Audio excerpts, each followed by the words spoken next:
Auzubillahiminasyaitonirrajim. Bismillahirrahmanirrahim. Assalamualaikum warahmatullahi wabarakatuh.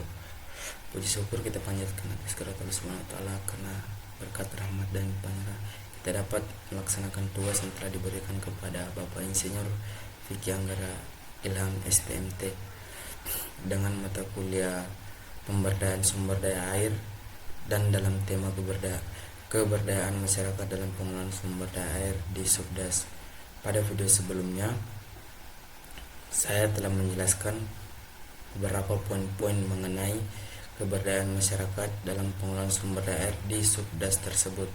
Nah, di video kali ini saya akan coba menjelaskan metodologi dan peran masyarakat. Baik, langsung saja untuk mempersingkat waktu. Metodologi keberdayaan masyarakat dalam pengelolaan sumber daya air di Subdas atau daerah aliran sungai melibatkan serangkaian langkah-langkah dan strategi untuk memberdayakan masyarakat setempat agar berperan aktif dalam pelestarian dan pengelolaan sumber daya air secara berkelanjutan. Berikut ini adalah beberapa langkah-langkah yang dapat diterapkan. Yang pertama, identifikasi potensi dan permasalahan. Yang kedua, ada pengembangan keterampilan dan kapasitas. Yang ketiga, ada peraturan lokal.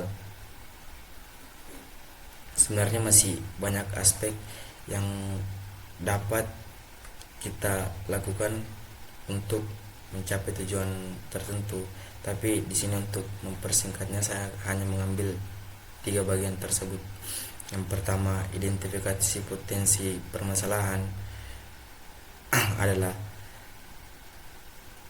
dapat dilakukan kajian terhadap potensi dan permasalahan sumber daya air di Subdas secara menyeluruh.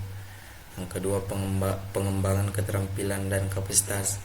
Dapat dilakukan pelatihan dan pembimbingan untuk meningkatkan keterampilan teknis dan manajerial masyarakat dalam pengelolaan sumber daya air. Yang ketiga, peraturan lokal. Peraturan lokal yaitu bersama-sama dengan pemerintah setempat membangun peraturan lokal yang mendukung pengelolaan sumber daya air yang berkelanjutan. Selanjutnya yaitu peran masyarakat. Peran masyarakat di sini juga meliputi banyak aspek, namun saya untuk mempersingkat waktu saya hanya mengambil 3. Yang pertama, ada pendidikan dan kesadaran. Yang kedua, ada partisipasi dalam perencanaan dan pengambilan keputusan. Yang ketiga, ada monitoring dan pelaporan.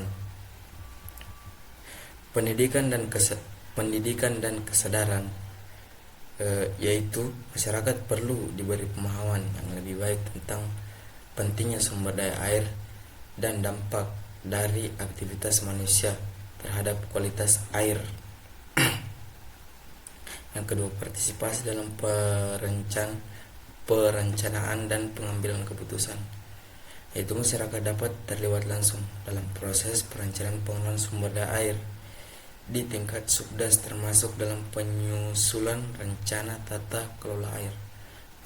Yang ketiga, ada monitoring dan pelaporan, yaitu masyarakat dapat menjadi mata dan telinga yang efektif dalam mendeteksi perubahan-perubahan yang pada kualitas air serta dapat melapor permasalahan terkait tersebut sumber daya air kepada pihak yang berwenang. Artinya, kita sebagai masyarakat jangan acuh tak acuh atau kita melihat sebuah masalah kita hanya mendiamkannya. Ada baiknya mungkin kita bersikap sebagaimana yang ada dalam isi monitoring dan pelaporan tersebut. Kalau kita tidak bisa mampu mengerjakannya, minimal kita melapor kepada pihak yang berwenang, begitu. Baik, mungkin hanya itu saja yang dapat saya jelaskan. Lebih dan kurangnya mohon dimaafkan. Mungkin untuk kesimpulan saya akan membahas di video selanjutnya. Terima kasih atas kesempatan yang telah diberikan kepada saya. Wabillahi taufiq wal hidayah. Wassalamualaikum warahmatullahi wabarakatuh.